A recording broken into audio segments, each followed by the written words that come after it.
안녕하세요. 잠자는 사자를 목격한 40대 초반 여자입니다. 사람은 저마다의 결핍을 가지고 있는 것 같아요. 누군가는 형제에 대한 열등감을 가지고 있기도 하고, 또 누군가는 외모의 컴플렉스가 있기도 하고요. 또 누군가는 타고난 가난 때문에 부에 대한 갈증이 있기도 하죠.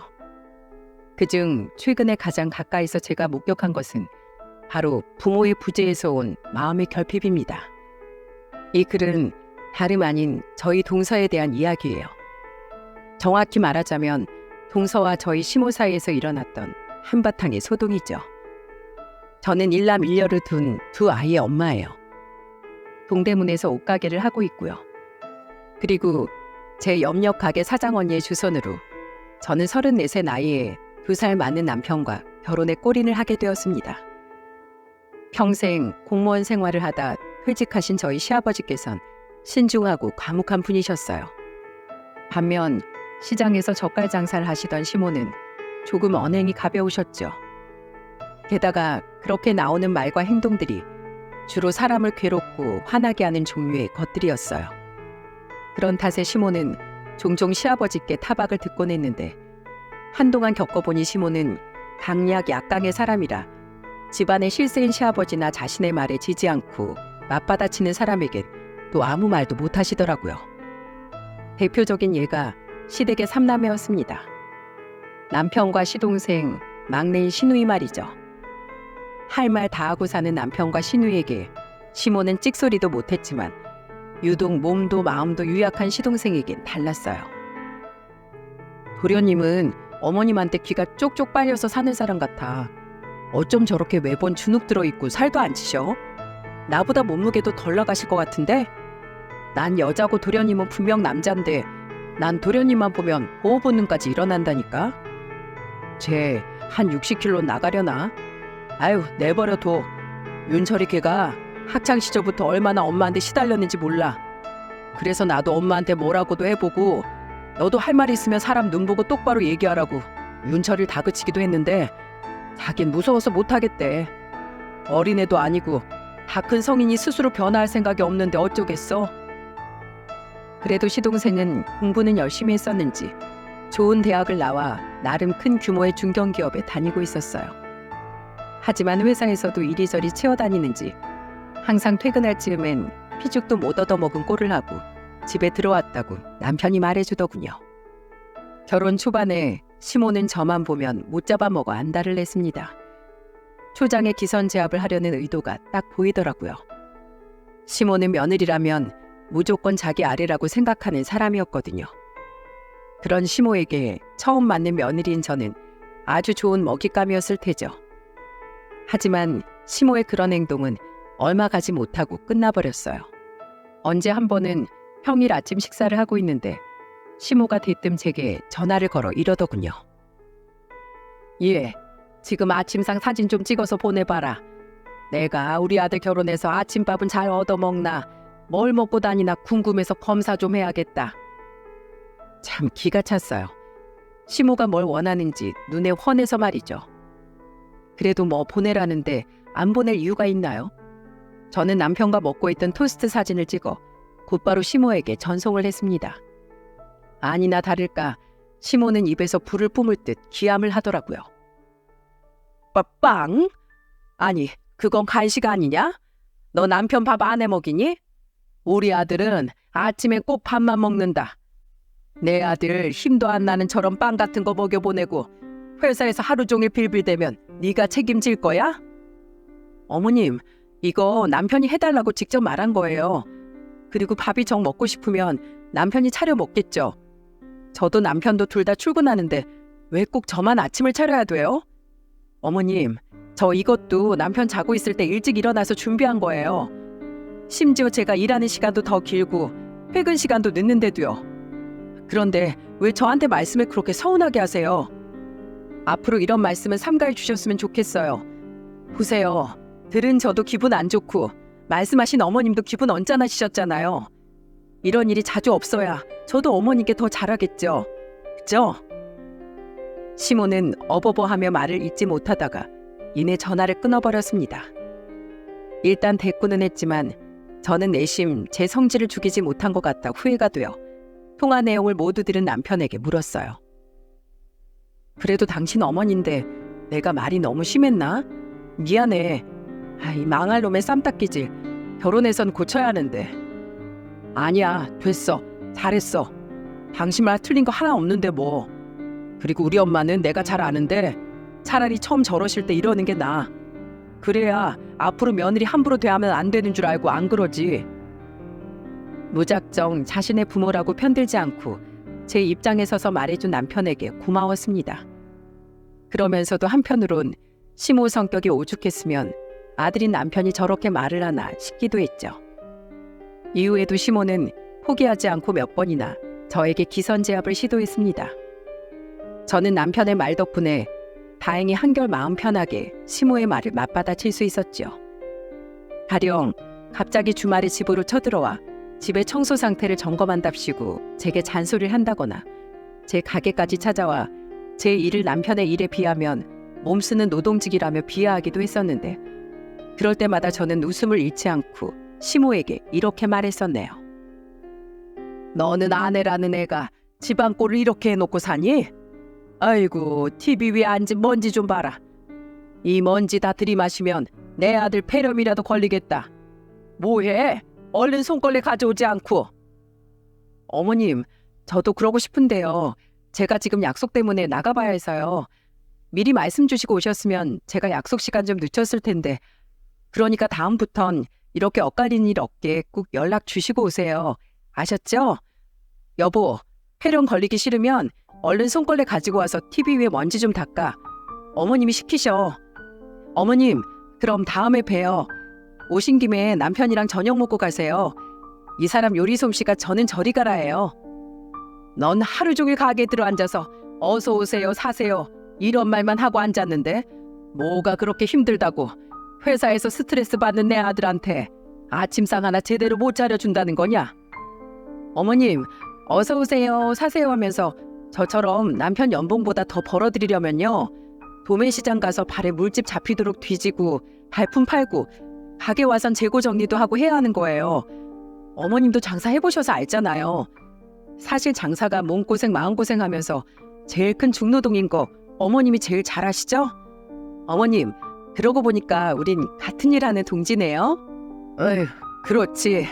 장사가 힘들지. 결국 시모는 제가 결혼한 지 1년도 되지 않아 저에게 두 손 두 발 다 드셨습니다. 어느 명절날 하루 종일 서서 음식하고 이제 막 의자에 엉덩이 좀 붙이려는 저를 시모가 잽싸게 쳐다보길래 저는 시모가 또 제게 한 소리 할 줄 알고 얼굴에 미소부터 장착했어요. 그러자 시모는 아직 제가 아무 말도 하지 않았는데 몸서리를 치며 이렇게 말씀하셨죠. 수고했다고 말하려고 했다. 수고했다고. 그렇게 웃지 좀 말어. 무섭다 무서워. 내가 넌 못 이기겠어. 내가 졌으니까 너 알아서 마음대로 편하게 살아. 에이, 그래도 어머님, 저 미워하시면 안 돼요. 아셨죠? 우리 사이좋게 지내요, 어머님. 그런데 문제는 제가 결혼한 지 3년 뒤 시동생이 직장 동료와 결혼을 하게 되면서부터 시작됐습니다. 시모는 처음부터 동서에게 부모가 없다는 이유로 결혼을 반대했었죠. 하지만 시아버지는 시동생을 따라 인사를 왔던 동서가 마음에 드셨는지 결혼을 허락하셨어요. 시모는 시아버지의 의견에 결사적으로 반대했지만 그래도 시아버지의 뜻을 꺾지 못하셨죠. 우리 집이, 아니 우리 윤철이가 뭐가 부족해서 고아 며느리를 드려요? 부모든 자식이든 사람으로 태어났으면 언제든 한 번은 죽는 거야. 당신은 뭐 영원히 이 세상에서 벽에 똥칠하고 살 줄 알아? 어른이 돼서 자식 버린 애 감싸주지 못할 망정.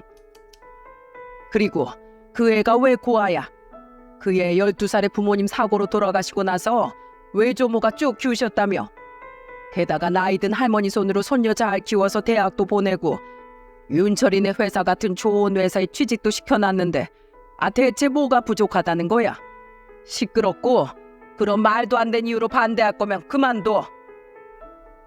시모는 하는 수 없이 나간 상견례 자리에서도 동서와 동서의 외할머니가 도착을 할 때까지도 계속해서 불평불만을 늘어놓았어요. 자식 이기는 부모 없다고 우선 그렇게 서로 좋다고 하니 내가 허락은 해주겠다만 진짜 마음에 안 든다. 마음에 안 들어. 세상에 우리 집안이 어떤 집안인데 그런 고아를. 하지만 제일 속이 터지는 부분은 따로 있었어요. 그건 바로 그런 시모 옆에서 짜증 한번 못 내던 시동생이었죠. 엄마, 그러지 말아요. 저 잘 살게요. 누가 보면 시동생이 뭔가 잔뜩 잘못한 사람인 줄 알겠더라고요. 하지만 시모의 만행은 동서와 외할머님이 도착한 후가 하룡점정이었어요. 두 사람이 방으로 들어와 인사를 하며 앉자마자 시모는 인사조차 무례하게 하더군요. 안녕하세요. 지윤이 외할머니입니다. 이렇게 나와주셔서 감사합니다. 네, 윤철이 애미입니다. 저기 뭐야, 단도직입적으로 묻겠습니다. 부모로서 염려가 돼서요. 지윤이 부모님이 애 12살에 죽었다면서요? 교통사고로 죽은 거 맞아요? 어디 유전되는 병이 있거나 했던 건 아니죠? 와, 정말 기함을 했습니다. 어떻게 처음 만난 자리에서 인사를 하자마자, 그것도 상견례 장소에서 저런 말을 할 수가 있나요?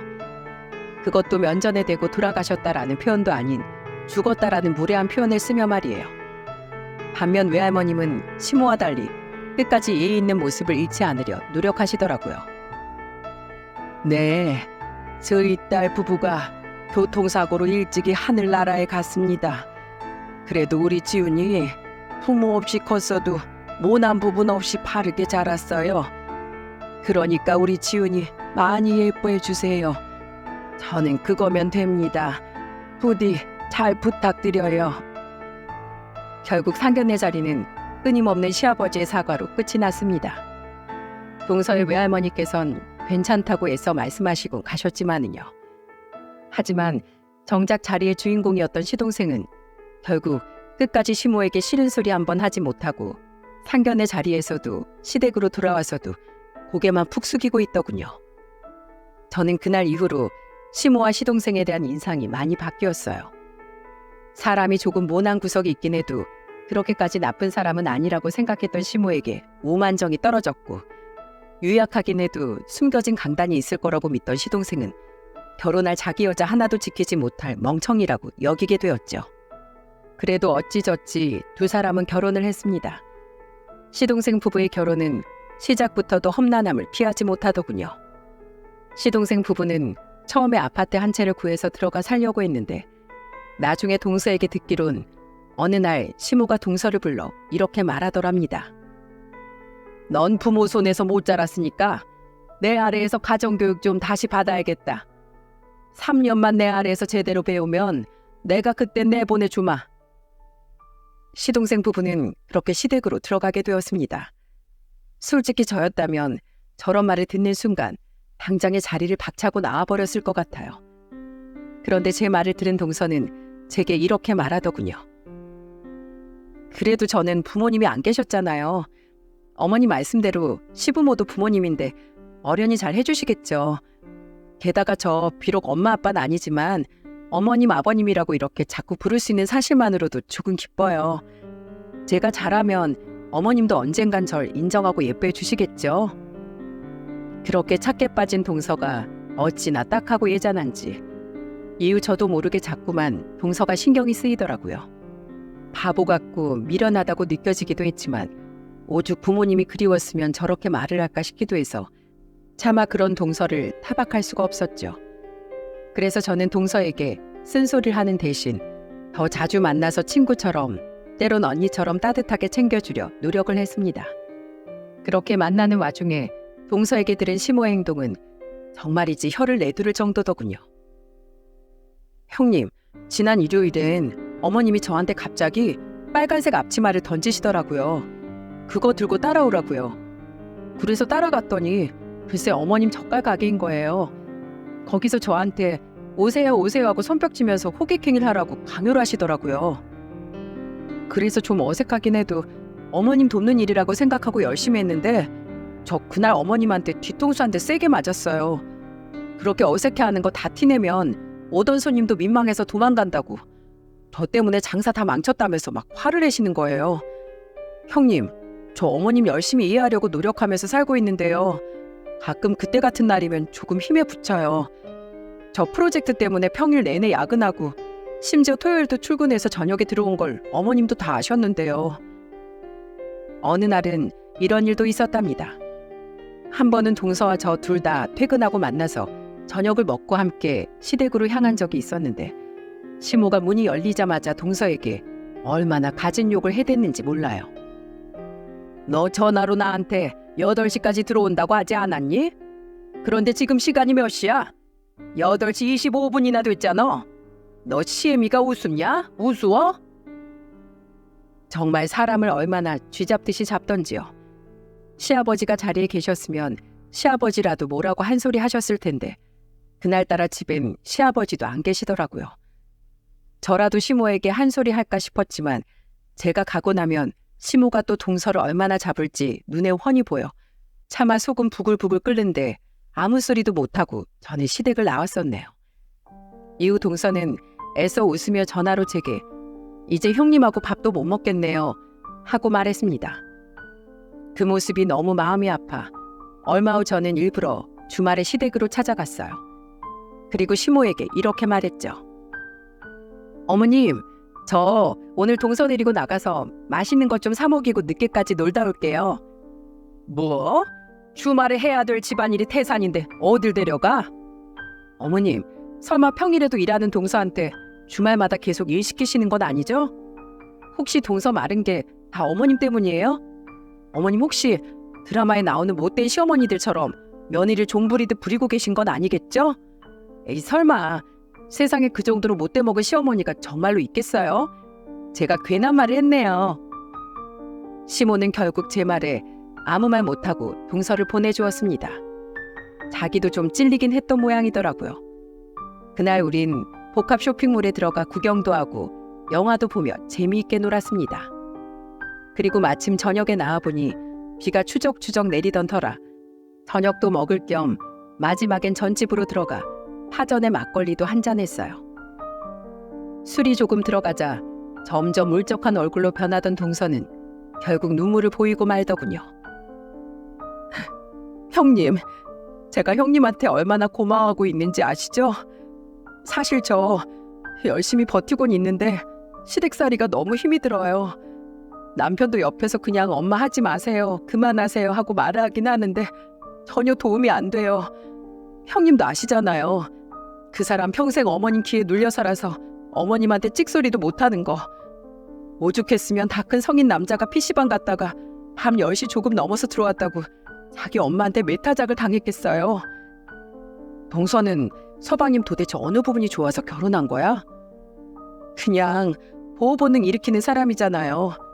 그런데 그 사람을 지켜주고 싶어서 결혼을 했더니 막상 응원받아야 할 사람은 제가 되어버렸네요.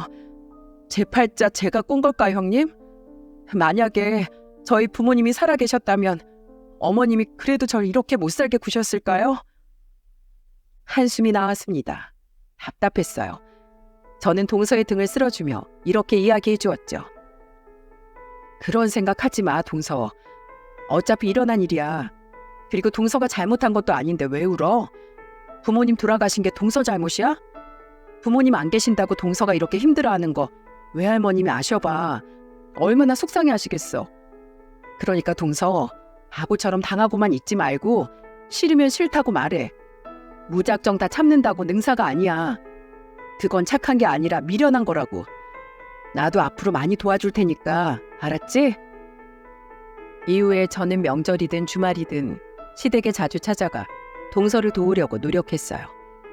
시모는 제가 갈 때마다 약이 오른 듯 했지만 또 그렇다고 교묘한 말싸움에서 절 이길 순 없으니 하는 수 없이 동서에게만 몰래 누나를 부라리고 말더군요. 하지만 그것들도 다 임시방편 아니겠습니까?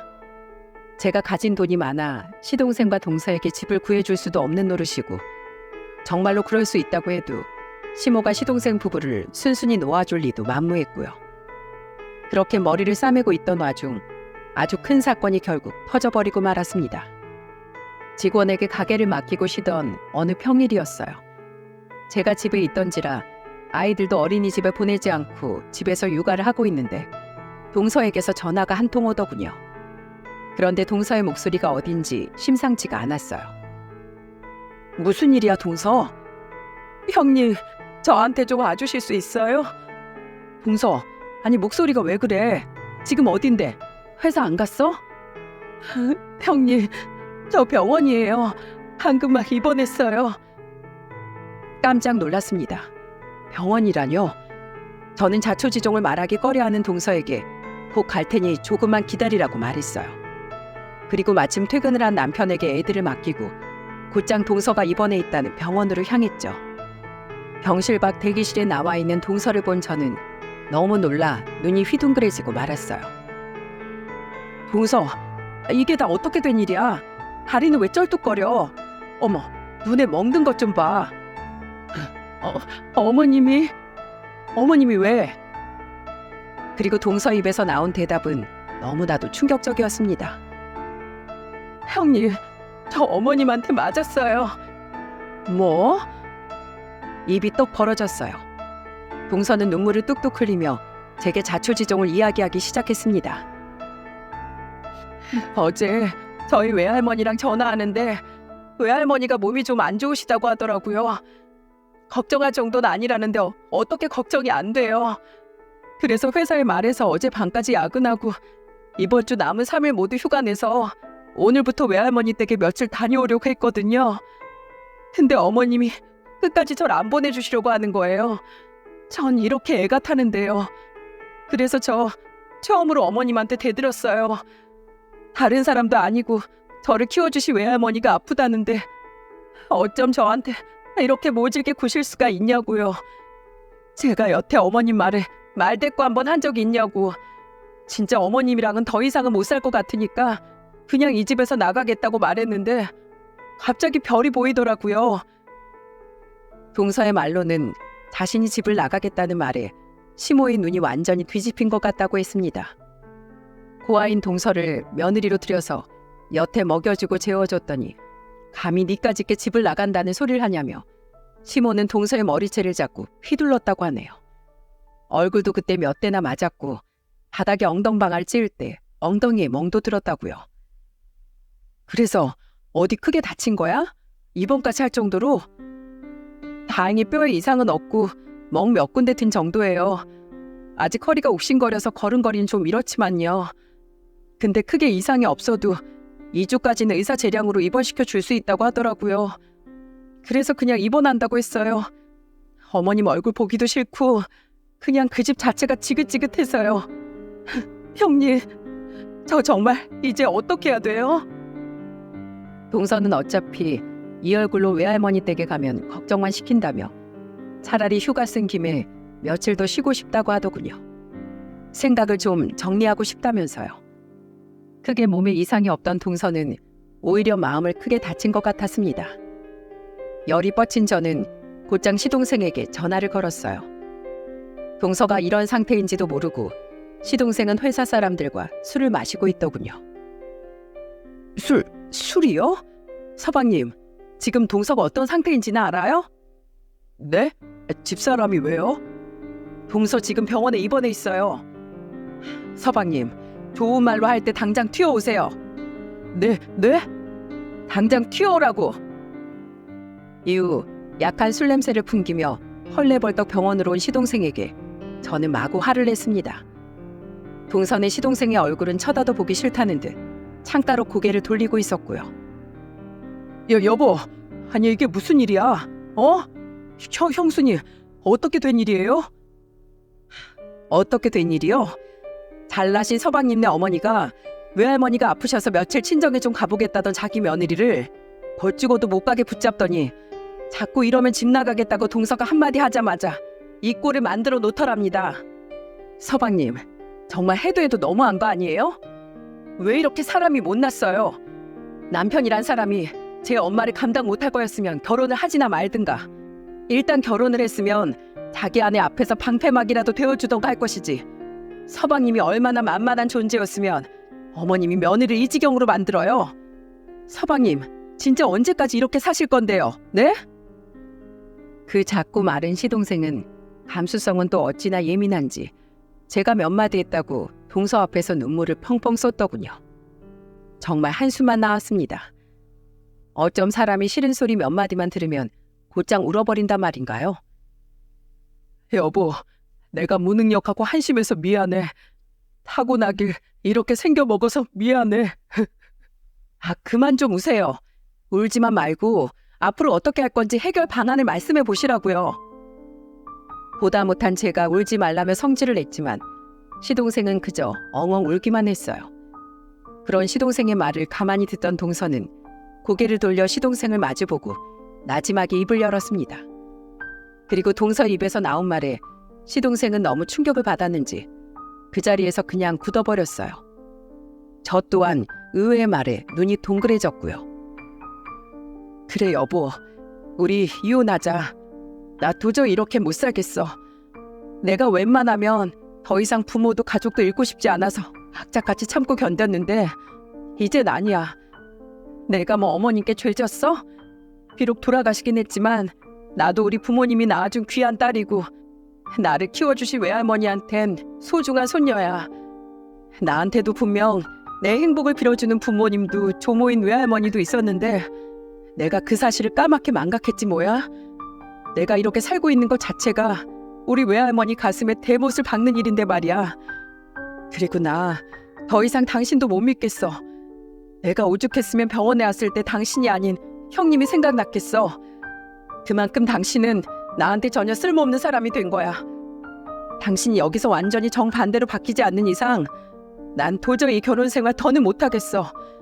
믿음도 신뢰도 아무것도 없는데 내가 당신이랑 어떻게 살아? 오늘은 이만 가. 나 어머님 얼굴만큼 당신도 꼴도 보기 싫거든. 시동생은 처음 듣는 단호한 동서의 말에 어지간히 충격을 받았는지 눈물을 글썽이더군요. 그리고 마지못해 시동생이 병실에서 나가자 동서는 한숨을 푹 쉬었어요. 저는 동서의 손을 잡고 물었죠. 동서, 진짜 이혼할 생각이야? 모르겠어요. 사실 그냥 해본 말이에요. 모질게라도 말하면 그 사람이 앞으로 어떻게 나오나 뭔가 좀 변하려나 싶어서요. 아, 이 바보같이 착한 동설 대체 어떻게 해야 할까요? 게다가 동서는 회사의 말에서 2주를 꽉 채우시라는 제 만류에도 결국 입원한 지 3일 만에 퇴원을 하더군요. 이렇게 피하기만 해서야 뭐가 해결이 되겠나 싶다고요. 사람이 참 딱하기도 하고 바보 같기도 한 것이 참 안타까웠어요. 그때 생각했죠. 아무래도 누구 하나 화병으로 죽어나가는 꼴을 보지 않으려면 가족의 화합을 위해서라도 시모의 길을 꺾어놓는 방법밖에 없다고 말이죠. 이후 저는 이전보다 훨씬 더 자주 시댁을 방문하기 시작했습니다. 이전엔 많아야 일주일 혹은 2주에 한 번을 갔었다면 그때부턴 일주일에 거의 3일가량을 방문하기 시작했어요. 그리고 그때마다 교묘하게 시모를 따라다니며 귀찮게 굴었죠. 어머님, 저 왔어요. 왔니? 무슨 일이야? 그냥 같이 밥이나 먹으려고요. 어머님, 저 배고파요. 그래. 얘 둘째야. 저 가서 네 형님 밥 좀 차려라. 아니요, 저 어머님이 해주신 된장찌개 먹고 싶어요. 어머님이 직접 끓여주세요. 동서가 끓인 건 영 맛이 없더라고요. 어머님 빨리요. 저 배고파요. 또는 아예 대놓고 시모를 저격하기도 했습니다. 동서, 내가 우리 가게에서 신상품 좀 가져왔거든? 완전 핏이 예쁘게 나왔어. 이거 좀 입어봐. 예, 네 동서 것만 입고 CM이 내 것은 없니? 에이, 예전에 그런 말도 있잖아요. 착한 놈 떡 하나 더 준다고. 제가 우리 착한 동서 챙겨주려고 일부러 하나만 빼놓은 거예요. 뭐야, 너 지금 나 은근히 까는 거냐? 나는 착한 놈이 아니라 이거냐고. 네? 에이, 아니에요. 어머님 나쁜 사람이에요? 뭐? 그건 아니지. 그러니까요. 괜히 찔리시는 게 아니면 오해하지 마세요. 아셨죠? 아이고, 괜히 이렇게 말했다가 나도 병원 신세 질라. 죄송해요, 어머님. 시모는 제 말에 얼굴이 불그락 푸르락해지더니 이내 씩씩거리며 안방문을 쾅 닫고 들어가더군요. 동서에게 손찌검을 한 일로 그때 시아버지께서 아주 천인공노를 하며 집안을 다 뒤집어 놓으셨기에 시모는 그때 일만 꺼내면 꿀먹은 벙어리가 되셨거든요. 이후에도 저는 시모의 것만 빼고 시댁 식구들의 신발을 사와 선물을 하기도 했고, 굳이 시모가 일할 때 남편과 시댁 식구들을 불러 외식을 한 후 보란듯이 시모가 일을 하고 있는 젓갈 가게 앞을 지나가기도 했습니다. 가끔은 결혼한 시누이까지 불러서 말이죠. 제가 이러는 이유에 대한 자초지종을 들은 시아버지와 시누이는 그저 고개를 끄덕이며 필요할 땐 언제든지 부르라고 하시더라고요. 고맙다 첫째야. 나도 못한 내 아내 버르장머리 잡길 네가 대신 노력해 주어서 내가 너랑 둘째 며느리한테 차마 면목이 없다. 게다가 시동생 또한 동서에게 이혼 이야기를 들은 후 그 충격이 어지간히 컸는지 조금씩 변해가기 시작했습니다. 사람이 아주 한 번에 바뀔 수는 없는 노릇이었지만 시동생은 확실히 달라지고 있었어요. 전 같았으면 시모 따돌리기 계획 같은 무서운 일에 동참할 생각조차 못했을 텐데 시동생은 큰 용기를 낸 듯 눈을 질끈 감고 제 뒤를 졸졸 따라다녔죠.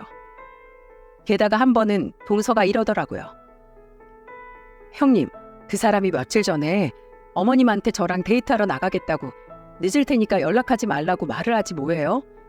어머님이 어림없는 소리 하지 말라며 기함을 하시는데 남편이 두 눈을 질끈 감고 그러더라고요. 결혼까지 한 자신한테 그깟 시간 같은 걸로 이래라 저래라 하지 마시라고요. 그쯤 되니 시모도 깨달은 것 같더군요. 제가 자신을 은근히 괴롭히고 따돌리고 있고 가족들도 모두 저에게 동참하고 있다는 사실을요. 어느 날, 그날도 저는 여느 때와 같이 시댁으로 가서 시모에게씩 웃음을 지어주었어요. 그리고 제 얼굴을 본 시모는 벼랑간 분통을 마구마구 터뜨리더군요.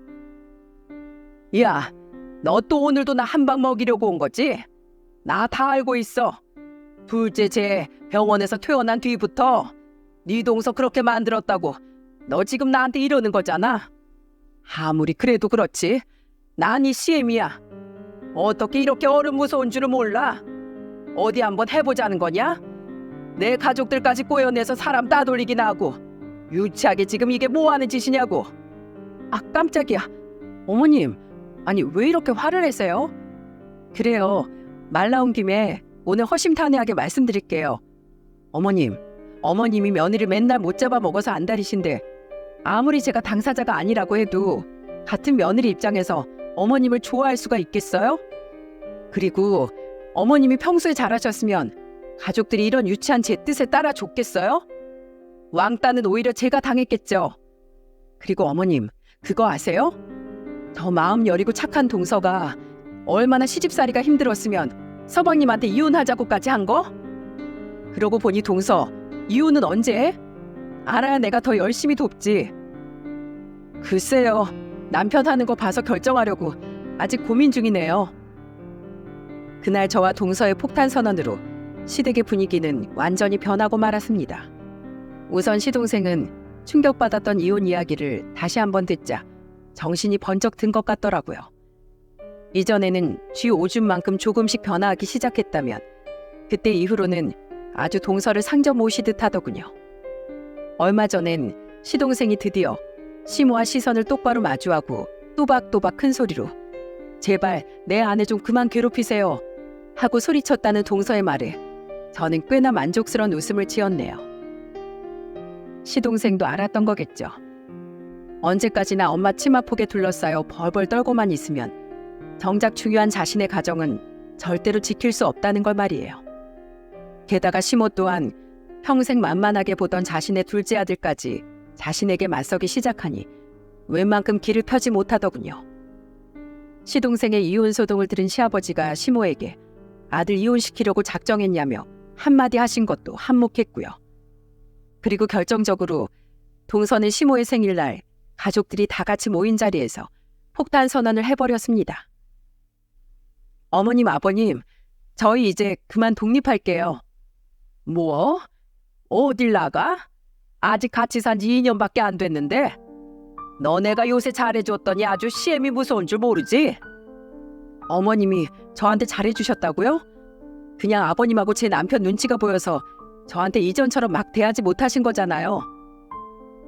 동서의 말에 시모는 코웃음을 치더군요. 비록 곧바로 이어진 동서의 말에 얼굴에서 웃음기가 싹 사라지긴 했지만은요. 너희가 독립할 만한 돈은 있니? 걱정 마세요. 저 이 집에서 10원짜리 한 장도 바라지 않을 테니까. 그러니까 앞으로 저한테 명령이나 무리한 요구 그 어느 것도 두 번 다신 하지 마세요, 어머님. 그리고 제가 이렇게 대바라지게 말한다고 저 욕도 하지 마시고요. 저만큼 싫다는 소리 한 번 없이 순종적인 며느리를 고작 2년 만에 이렇게 만든 건 바로 어머님이니까요. 어머님, 저 어머님 아버님하고 진짜 가족이 되고 싶었거든요. 이렇게라도 부모님을 가지고 싶어서요. 근데 이제 깨달았어요. 가족은 그거라는 게 아니라는 걸요. 제가 이렇게 참고 살다가 어머님이 저한테 결국 마음을 여실지언정 그때 제가 과연 어머님께 고마워할까요? 아니요.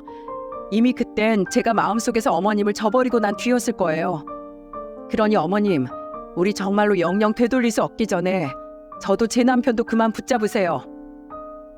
이어진 동서의 말을 들어보니 동서에게 집을 해준 사람은 따로 있더군요. 그건 바로 동서의 외할머니였어요. 동서의 말에 따르면 외할머니께서 젊은 시절 모아두신 돈과 외할아버지의 유산, 그리고 동서 부모님의 사망 보험금까지 더해져 외할머니의 재산이 적지 않았다고 해요. 다들 할머니랑 둘이 살았다고 하면 을에 가난했을 거라고 생각하는데 저 그렇게 어렵게 안 자랐어요. 안 그래도 저 결혼할 때 저희 외할머니가 저 기죽지 말라고 집 한 채 해주겠다고 하셨거든요. 근데 제 힘으로 잘 살아보고 싶기도 했고 어머님이 마침 학가하자고 하셔서 거절했어요. 며느리로서 자식으로서 어머님 아버님께 예쁨 받고 싶었고 또 저도 그만큼 돌아가신 저희 부모님께 못다한 효도 이렇게라도 대신하며 살고 싶었으니까요. 근데 저번에 저 입원했던 이야기 듣고 외할머니가 기함을 하면서 시댁에서 나오라고 하시더라고요. 시댁에서 저한테 찍소리 못하게 10원짜리 한 장 받지 말라면서요. 그래서 저 외할머니가 사주신 아파트로 이사 가는 거예요. 자식은커녕 며느리 취급도 안 하던 어머님하고는 더 이상 살 의미가 없으니까요. 외할머니가 명의도 제 명의로만 두고 절대 남편하고 공동 명의도 하지 말라고 아주 신신당부를 하셨어요. 아무튼 저는 결혼 전 원래 계획했던 대로 살려는 것뿐이니까 앞으로 저한테 그 어떤 것도 바라지 마세요. 세상에 저렇게 든든한 친정이 또 어디 있단 말입니까? 그렇게 든든한 외할머니 덕에 동서는 아주 떵떵거리며 시댁에서 분가를 할 수 있게 되었어요. 이삿날 저도 남편도 아이들을 친정에 맡기러 도우러 갔었는데 그날 동서와 시동생의 표정이 결혼 후 제가 본 그 어느 때보다도 밝더라고요. 그렇게 벌써 2년이라는 시간이 지났습니다. 그 2년 사이 시댁엔 정말 많은 변화가 있었죠. 특히 시동생과 동서, 시모가 말입니다. 평생 자신을 억누르던 시모 아래에서 벗어난 시동생은 분가한 지 1년쯤 지나자 정말 다른 사람처럼 밝은 모습으로 변했더군요. 게다가 시동생은 시모에게서 벗어나자 이전보다 10kg이 넘게 살이 찌기까지 했고요. 그리고 다행인지 불행인지 그 착했던 동서는 지금은 오히려 저보다 더 독한 며느리가 되었습니다. 지난번 시댁 모임에선 어떤 일이 있었냐면 말이죠. 어머님, 저기 사과 좀 깎아주세요. 뭐? 내가 직접? 네, 저 임신했더니 자꾸 사과가 당겨서요. 저 예전엔 하도 어머님이 시켜서 집안일을 많이 했던 터라 이제 이 집에선 집안일 하기 싫어요. 아주 이골이 나서. 그러니까 어머님이 좀 깎아주세요. 아, 저거 제일 빨간 걸로요. 예쁜 거로. 시모는 동서의 말에 입을 떡 벌리면서도 동서가 너무 당당하게 시모의 지난 과거까지 끄집어내면서 부탁하자 차마 할 말이 없었는지 동서가 가리킨 사과를 깎더라고요. 뭔가 그 상황이 웃겨서 저는 그만 참지 못하고 웃음을 터뜨리고 말았네요. 그리고 함께 웃음을 터뜨린 건 시아버지와 시누이도 마찬가지였어요. 예전 상황을 대충 전해 듣기만 했던 시누이의 남편이 시매부는 이게 무슨 상황인가 싶어 어리둥절해하고 있었고요. 우리 둘째 며느리가 아주 장해졌구나. 멋있어졌어. 첫째도 그렇고 둘째도 그렇고 우리 집은 며느리들이 아주 여장부감이야. 당신 아주 임자 만났어. 그러게. 엄마, 이제 며느리한테 좀 잘해. 둘째 오빠도 그만 좀 잡고. 이러다 엄마 노년에 정말 왕따라도 당하겠어. 내가 요새 뭘 어쨌다고 그래? 이거 봐라. 임신한 둘째가 구박하는 것도 시키는 것도 군소리 없이 죄다 하고 있구먼. 아주 며느리가 상전이지 상전이야. 얘따 맛있게 먹어라. 꼭꼭 씹어서. 그래도 어머님, 저한테 미안하다고는 아직 안 하셨잖아요. 아, 아이 뭐 그걸 꼭 말로 해야 하나? 알았다 알았어. 내가 미안하다. 그냥 하는 말이 아니라 진심이야. 내가 다 늙어서 추태 좀 부렸다. 젊은 시절 시장 바닥에서 배운 게 윽박 지르고 억지 쓰는 것밖에 없었다 보니 아주 추하게 늙었어. 그러니까 이제 나랑 좀 사이좋게 지내다오. 자식들도 다 집에서 나가고 이젠 집에 재미없는 이 노인네뿐이니 내가 요즘 너무 외롭다. 너희들 시댁 오면 음식이고 설거지고 내가 다 할 테니까 아무 때나 오고 싶을 때 와서 말동무나 좀 해줘. 둘째야, 내가 정말 미안했다. 부모가 없는 널 더욱 힘겹게 만든 거 말이야. 너희 외할머니께도 내가 직접 찾아가서 진심으로 사죄를 드리마. 시모는 최근 거의 2년 동안 가족들에게 따돌림 아닌 따돌림을 당하며 느낀 게 많은 모양이더라고요. 자신이 휘두르려고 해도 마음대로 되지 않는 것이 자식이고 가족이며 마른 자식들보다 되바라지게 해도 막상 시모를 옆에서 더 챙기고 한 번이라도 더 전화를 걸어 말동무를 해주던 건 바로 며느리들이라는 걸 말입니다. 시모의 입에서 진심 어린 사과의 말이 나오자 시댁 식구들은 모두 놀라다 못해 박수를 터뜨렸어요. 이야, 이게 무슨 일이야? 살다 보니 당신 입에서 며느리한테 잘못했다는 말도 다 듣네. 그리고 동서는 시모에게 정말로 사과를 드릴 거라고는 차마 생각지도 못했는지 사과를 먹다 말고 결국 눈물을 보이더군요. 그날 이후 동서는 사실 아직도 시모에게 응어리진 마음이 다 풀어지지 않았다며 시모에게 한 번씩 툴툴거리곤 합니다. 최근엔 시모가 싫은 소리라도 한번 하려고 하면 태어날 손주 앞으로 보기 싫으신가 봐요? 애기야, 할머니가 엄마 괴롭힌다? 하고 임신 5개월째인 자신의 배를 만지며 으름장 아닌 으름장을 놓더라고요. 그럼 시모는 자신이 또 못된 버릇이 나왔냐며 미안하다고 말하곤 굉장히 시무룩해지곤 합니다. 저는 괜히 시모의 그런 모습이 조금 짠해 저희 애들을 시켜 할머니 한번 안아드리고 오라고 시키고는 하고요. 저희 친정 부모님은 저도 제 동서도 참 대단하다며 혀를 내두르세요. 그러면서도 한편으로는 이렇게 말씀하시더군요. 그래도 대단하다. 아무리 우여곡절이 많았어도 너희 시댁 식구 어느 한 사람도 사부인을 무작정 포기하지 않고 미우나 고우나 감싸주며 가족이란 울타리를 지켜내고 있잖아. 그 노력이 헛되지 않게 사부인이 뒤늦게나마 정신을 차려줘서 아주 다행이구나. 엄마의 말을 들어보니 또 어찌 생각해보면 그런 것도 같아 저는 그저 고개를 끄덕였네요. 최근 시모는 저보다 오히려 동서에게 더 잘해주세요. 아마 지난날 동서에게 저지른 일들에 대한 죄책감이 뒤늦게 밀려온 게 아닌가 싶습니다. 동서 또한 시모의 그런 마음을 아는지 최근엔 시모에게 마음을 좀 더 열어 둘이 함께 태어날 아기 옷을 보러 가기도 하고 함께 쇼핑을 다니기도 해요. 진짜 모녀지간처럼 말이죠. 제 사연은 여기까지입니다. 사실 제가 이 사연을 쓴 이유는 다른 뜻이 있어서는 아니고요. 빙빙 돌아오긴 했지만 어쨌든 평화를 되찾은 저희 시댁을 자랑하고 싶어서랍니다. 그리고 그 주역은 바로 동서라고 생각해요. 사람이 착할 땐 한없이 좋은 사람이지만 더 이상 아니다 싶을 땐 단호하게 쳐낼 수 있는 용기를 가지고 있고 또 그럼에도 불구하고 너무 사람에 대한 정이 많아 결국 자신에게 그토록 모질게 군 저희 시모를 넓은 마음으로 품은 아주 커다란 사람이니까요. 가끔씩 시모에게 부리는 투정은 뭐 애교 정도로 봐도 무방하겠죠? 그리고 저는 저희 동서가 혹여 기댈 곳이 필요할 땐 언제든 옆에서 버티고 서서 지지해줄 든든한 언니이자 가족이 되어주려고 합니다. 부모로서의 제 역할은 필요치 않겠죠? 동서에겐 든든한 외할머니와 이제 막 동서를 며느리로서 딸로서 받아들인 저희 시모가 함께 있으니까요. 그럼 다들 어려움 속에서도 다 같이 힘을 합쳐 한 줄기 빛을 찾아낼 수 있는 끈끈한 가족이 되길 바라며 이만 사연을 마치겠습니다. 감사합니다.